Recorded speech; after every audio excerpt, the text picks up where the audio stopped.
Halo Sobat JKN, perkenalkan nama saya Alif Alfarabi B.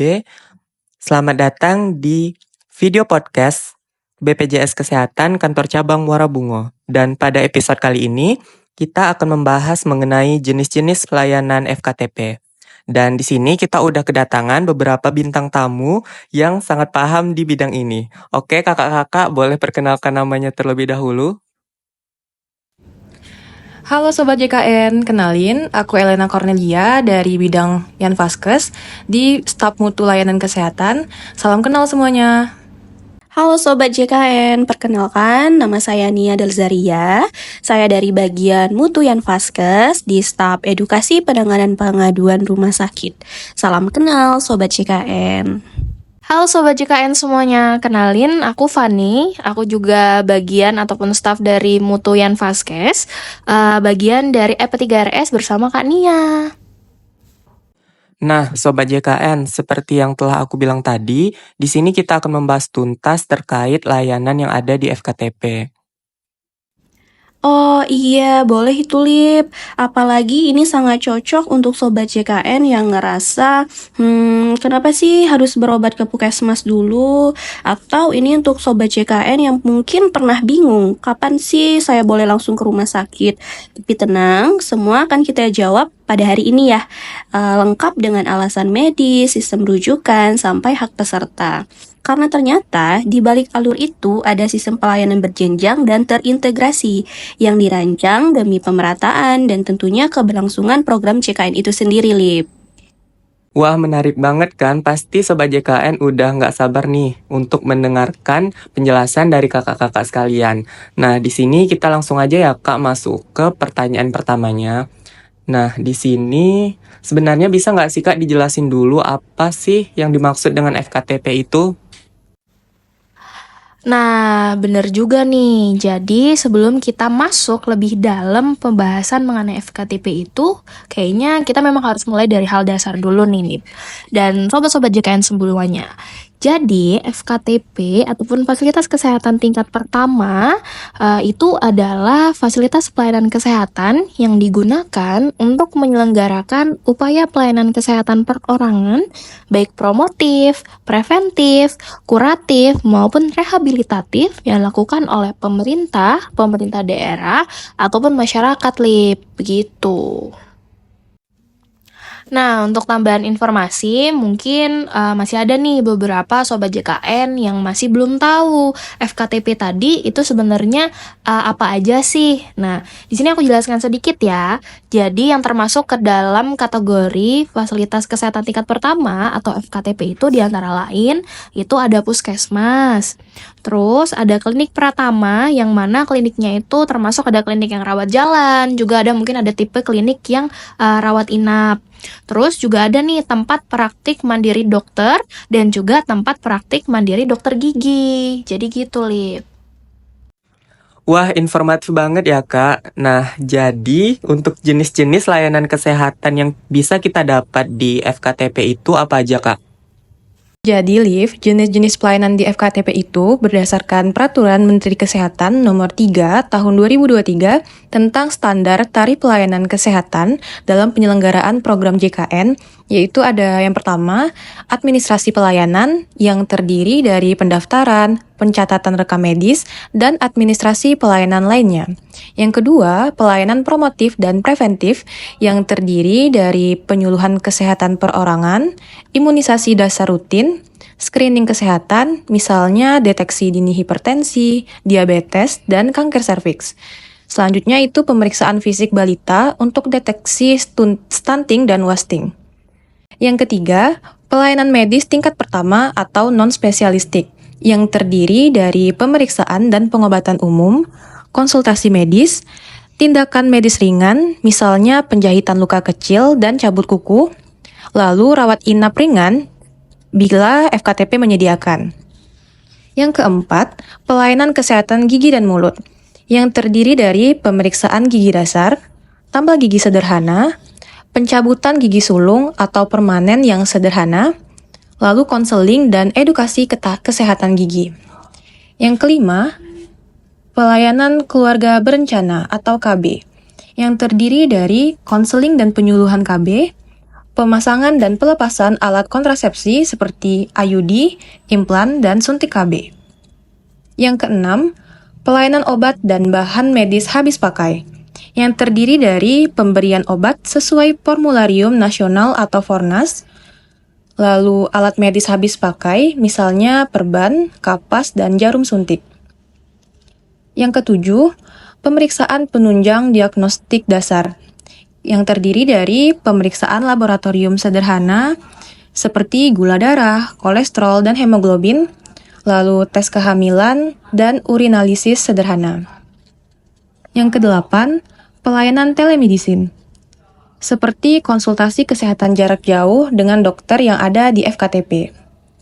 Yang kesembilan, program rujuk balik atau PRB, yang terdiri dari pelayanan lanjutan bagi pasien penyakit kronis yang stabil, misalnya diabetes, hipertensi, dan akan dikembalikan lagi dari rumah sakit ke FKTP. Yang ke-10 ataupun pertanyaan terakhir tentang pelayanan ambulans itu jika tersedia di FKTP untuk rujukan medis yang memerlukan transportasi ke FKRTL atau rumah sakit. Nah, jadi gitu Liv, jenis-jenis layanan kesehatan yang bisa kita dapatin di FKTP. Wah, banyak juga ya Kak ternyata layanan kesehatan yang bisa kita dapat di FKTP. Jadi Kak, kalau misalnya nih kita terkena penyakit ringan seperti demam atau batuk pilek gitu, emang cukup ya Kak kalau kita cuma berobat di FKTP aja?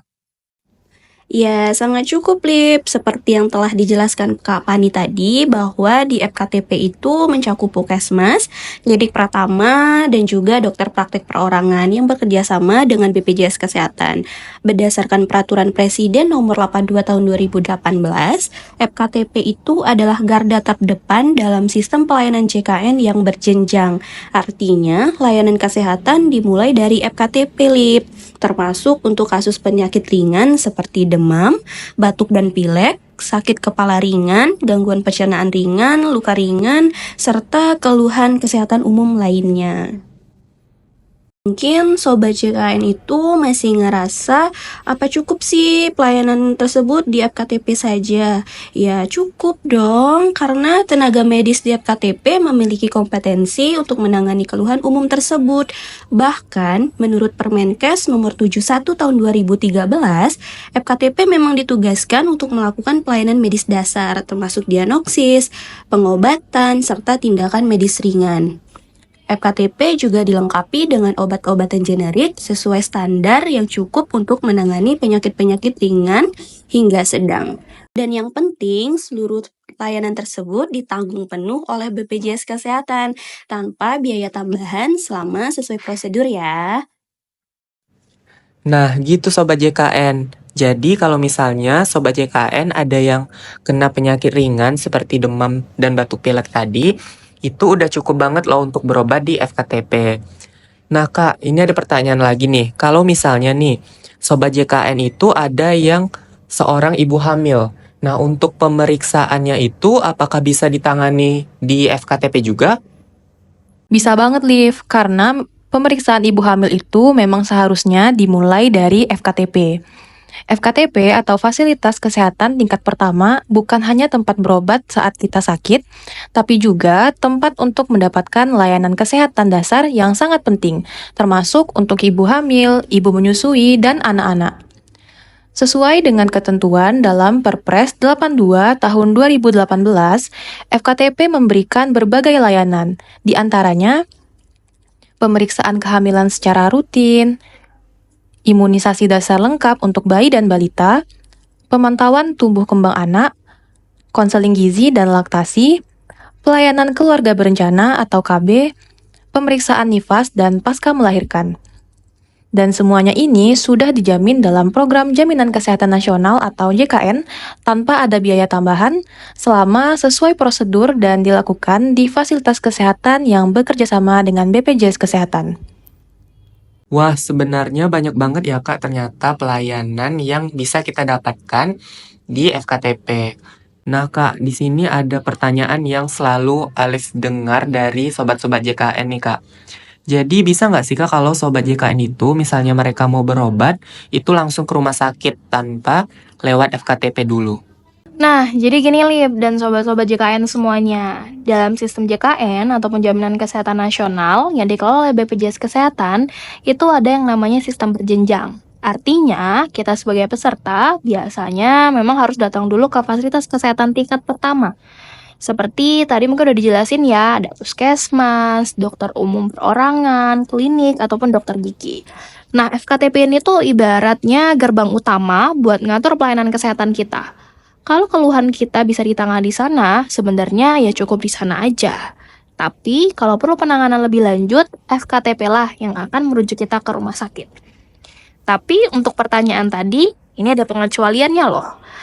Sebenarnya ada kondisi tertentu di mana peserta JKN itu boleh langsung ke rumah sakit tanpa rujukan FKTP. Nah, kapan aja tuh? Nih, teman-teman catat ya.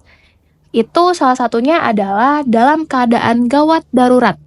Halnya kecelakaan, serangan jantung, stroke, sesak napas berat, ataupun kondisi lain yang memang bisa mengancam nyawa. Dalam situasi ini, kamu boleh langsung ke IGD rumah sakit mana aja, baik rumah sakit pemerintah maupun swasta. Tapi perlu diingat ya Sobat JKN, kalau kamu datang langsung ke rumah sakit tanpa rujukan dan bukan dalam kondisi gawat darurat, bisa-bisa kamu harus bayar sendiri loh, alias tidak ditanggung dalam penjaminan program JKN. Jadi, pastikan kamu tahu situasi kamu itu termasuk kondisi gawat darurat atau bukan ya. Oh, jadi gitu ya Kak. Nah, ngomong-ngomong soal rujukan nih Kak, jadi kalau misalnya Sobat JKN ini mau mendapatkan rujukan dari FKTP ke rumah sakit, itu alurnya gimana Kak? Nah, prosedur untuk mendapatkan rujukan itu tentunya Sobat JKN harus mendatangi FKTP terdaftar, lalu pasien bertemu dengan dokter. Ingat ya, rujukan itu diberikan sesuai dengan indikasi medis berdasarkan hasil pemeriksaan langsung oleh dokter. Jadi tentunya pasien harus datang secara langsung, tidak boleh diwakilkan. Betul itu, Lip. Jadi, Sobat JKN tidak bisa mendapatkan rujukan atas permintaan sendiri. Karena filosofi JKN itu adalah kebutuhan pasien ya, Lip, bukan atas keinginan ataupun kenyamanan dari pasien itu sendiri. Untuk mendapatkan rujukan di FKTP, Sobat JKN bisa mendapatkan antrian melalui mobile JKN, yang mana Sobat JKN mendownload aplikasi tersebut di Play Store ataupun App Store. Dengan aplikasi mobile JKN, Sobat JKN itu untuk rujukannya bisa langsung tercatat di aplikasi mobile JKN, yang mana dengan rujukan online tersebut, Sobat JKN bisa mendapatkan antrian secara online untuk ke rumah sakit yang telah dirujukan. Oh, gitu ya Kak. Nah, dari bincang-bincang ini Alif jadi banyak tahu nih Kak mengenai FKTP.